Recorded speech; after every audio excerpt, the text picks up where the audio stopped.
Mesdames, Messieurs, chers amis, Mesdames et Messieurs les élus du canton, je tiens à vous remercier tous d'être ici aujourd'hui sur ce lieu historique dédié à la mémoire du soldat Charles de Glopper.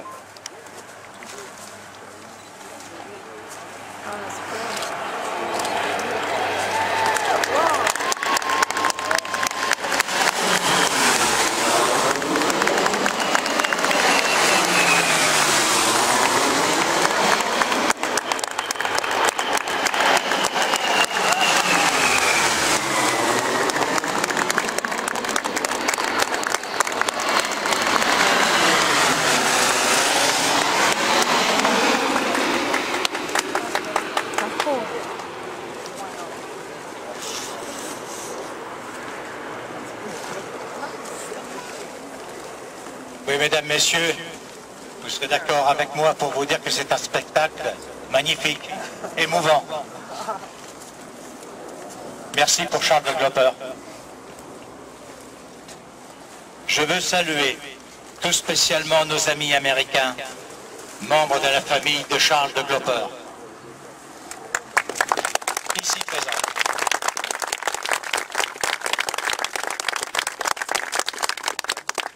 C'est la deuxième fois que nous avons le plaisir et l'honneur de recevoir la famille ici à Amfreville. Ladies and gentlemen, dear friends, elected member of the county, I want to thank you all for being here today on this sacred and historical ground dedicated to the memory of Private First Class Charles de Glopper. I wish to salute especially our American friends, members of Charles de Glopper's family, for their presence here today. This is the second time that we have the pleasure and the honor to welcome this family here in Amfreville.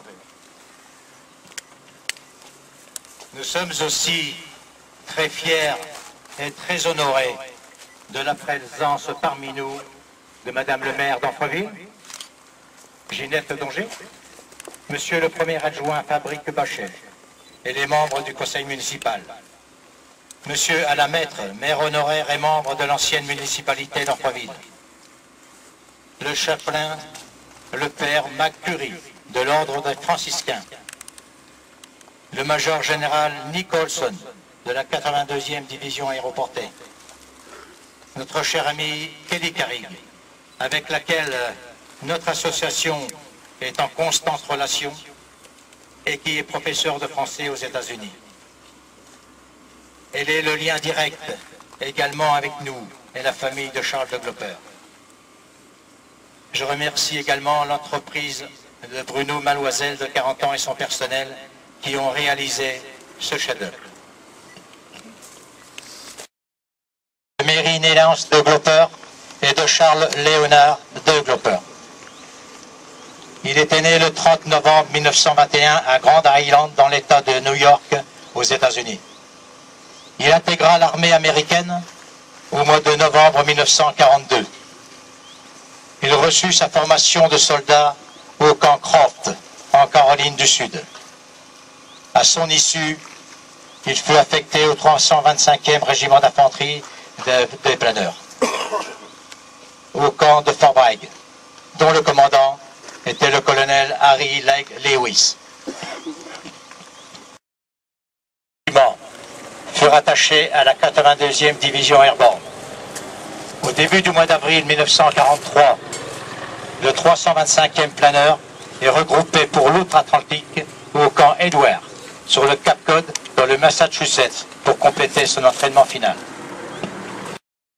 En 1943, avec ses camarades, Charles embarque à New York sur le navire Santa Rosa. Il rejoint au large un grand convoi pour faire route vers l'Afrique du Nord. Le 10 mai 1943, il arrive à Casablanca au Maroc. Il traversera l'Algérie et la Tunisie, puis se succédera le débarquement en Sicile, puis en Italie, où les soldats du 325e planeur se sont durement battus. En novembre 1943, Charles de Glopper et le 325e quittent le théâtre de la Méditerranée pour rejoindre l'Irlande. Au mois de février 1944, le régiment prend position dans les environs de Leicester en Angleterre. Fut le réel premier assaut aérotransporté du 325e planeur. C'est au sein de la compagnie Charlie, du 1er bataillon, que Charles de Gloper va participer à cette gigantesque opération du D-Day. C'est de la base de Newbury que le planeur Orsa de Charles a décollé et il va atterrir aux environs de 7 heures à J+1 le 7 juin sur la landing zone codée W tout près du carrefour des Forges à Blauville. Pour la suite, mesdames et messieurs, vous comprendrez facilement qu'il n'est pas possible de vous faire le récit complet et détaillé de l'opération militaire américaine menée par le 1er bataillon du 325e planeur en cette fameuse nuit du 8 au 9 juin 1944. Ce serait évidemment beaucoup trop long, mais le but final de cette opération était que les hommes de cette unité devaient reprendre aux Allemands la position ouest de la chaussée de la Fière à Coquigny, que ceux-ci occupaient depuis l'après-midi du 6 juin.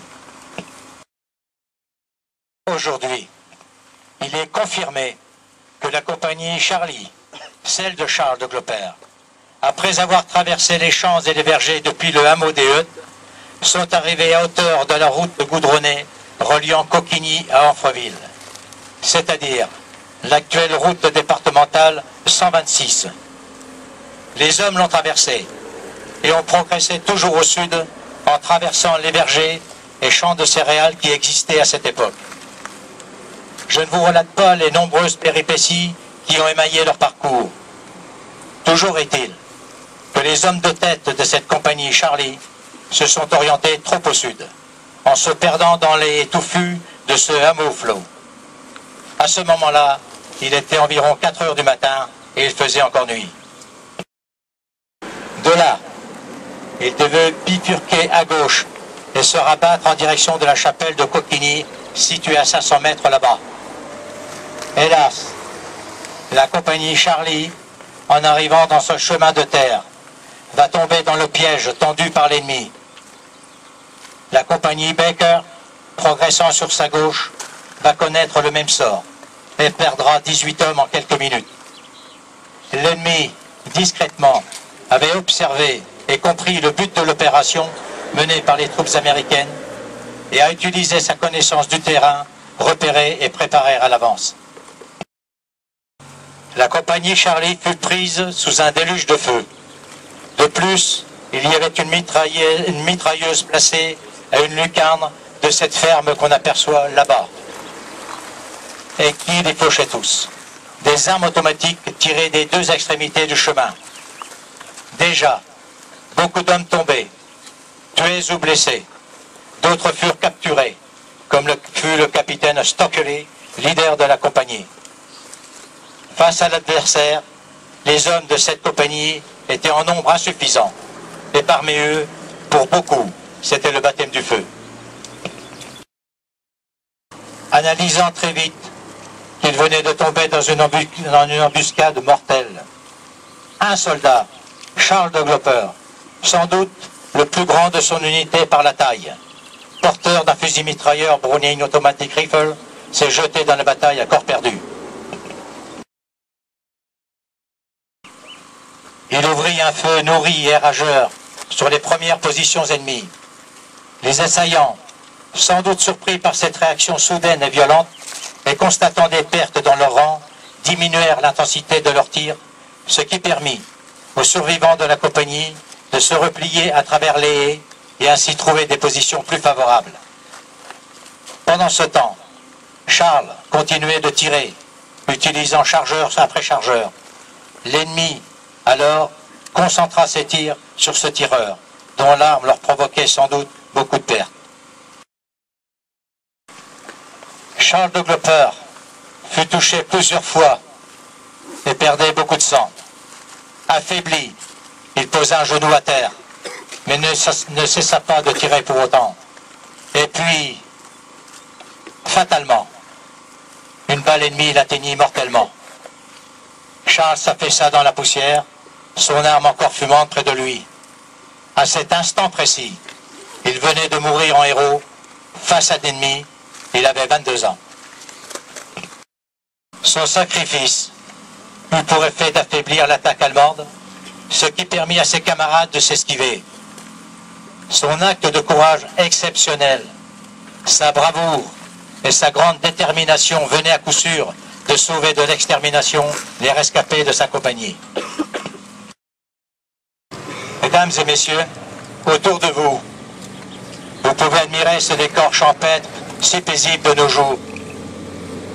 Nous sommes tous profondément émus de vous dire, chère famille, que ce chemin de terre est sans doute la dernière chose que Charles a vue juste avant de mourir dans l'aube blafarde de ce jour naissant du 9 juin 1944. Le 28 février 1945, le capitaine Wayne Pierce, qui désormais commandait la compagnie Charlie, recommanda le soldat de première classe Charles Neyance de Glopper pour la médaille d'honneur du Congrès américain.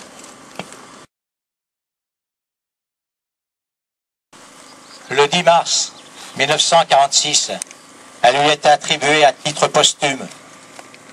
C'est le major général Leland Hobbs qui l'a remis officiellement au père de Charles de Glopper le jour de ses funérailles le 10 juillet 1948. Charles est enterré dans le cimetière de Maple Grove, à Grand Island, dans l'État de New York. Il fut le premier des 2 soldats de la 82e division aéroportée à qui le Congrès américain a décerné cette plus haute distinction militaire en Normandie. Il fut décoré de la médaille Bronze Star au cours de sa campagne de Sicile et reçut également la Purple Heart, la médaille au cœur violet, qui est décernée pour blessure au combat et sacrifice de la vie. Malgré le temps qui passe, cet événement a gardé sa force, sa profondeur et toute sa dimension. Nous savons que Charles de Glopper est un héros aux États-Unis. Une rue de Fort Bragg porte son nom, tout comme le parc de New York Garden Club, le centre de formation de réserve de l'armée, le poste mémorial 9249 des anciens combattants de Grand Island, le terrain de formation physique des 1er et 2e bataillons du 325e régiment d'infanterie aéroportée, c'est-à-dire le descendant moderne du 325e planeur, porte également son nom. Je vous souhaite la bienvenue et je tiens à vous remercier tous ici présents et surtout les fidèles de la première heure par votre présence et je suis très heureux que vous soyez à nouveau avec moi aujourd'hui. Pour célébrer cette cérémonie, je tiens aussi à remercier nos amis américains et surtout nos amis vétérans. Ce sera aussi un moment émouvant pour nous tous où nous accompagnerons Jack Boomer dans son dernier voyage. Souhaitons la bienvenue à nos amis vétérans. John Schumacher, compagnie D, 194e Infanterie par planeur, 17e Airborne. Ray Tollefson, 2e Rangers, A compagnie Omaha Beach, D-Day. John Van Gogh, 5e Rangers Bataillon, D compagnie Omaha Beach, de D-Day. Il aura 90 ans dans 2 jours. Don McBride, compagnie F, 2e bataillon, 502e régiment d'infanterie parachutiste, 101e division aéroportée. Jour J, opération Market Garden, Bastogne. Vétéran du Vietnam, Dick Winters, 82e Airborne, 101e Airborne, 506e. Nous avons aussi M. Joe Byerly, fils de Joe Byerly, un parachutiste américain qui est tombé ici le 6 juin à Saint-Côme-du-Mont. Et nous avons également le représentant, le vice-président de la 101e Airborne Association des États-Unis. Mais avant tout, ils ont tous voulu témoigner aujourd'hui et partager avec vous leur reconnaissance et remerciements pour l'intérêt que vous portez à ces hommes exceptionnels. Ils seront en pensée avec nous durant cette cérémonie. Je veux parler de la famille des 53. Betty et Barbara, épouses et filles de John Agnew. Evelyn Martens, fille de Jam Leach. Nancy, fille de Thomas Holman Lonergan. Armando, frère de Mike Marquez. Maureen Clark, nièce de Joe Oleskiewicz. Terry, fille de Andy Rasmussen. Judy, Janice et Brian, fille et petit-fils de James F. Piccadilly Willie Green. Voici quelques témoignages. À vous tous ici aujourd'hui, nous vous disons merci pour ne jamais oublier les 53 et les hommes de la grande génération. Pour garder la mémoire de ces hommes vivants, merci pour toutes ces belles choses que vous faites. Rona, Nathalie et Edouard, enfants de Ida et de Bob Gunn. Je suis reconnaissant que vous continuez à vous souvenir de tous les membres des défilés 13 et des autres soldats qui ont sauté en Normandie peu de temps après minuit le 5 juin 1944. Je voudrais surtout vous rendre hommage en citant Jack Baumer, Jack Agnew, Robert Gunn et Mike Marquez. Tous, j'ai eu le privilège de les reconnaître et de les honorer de leur vivant.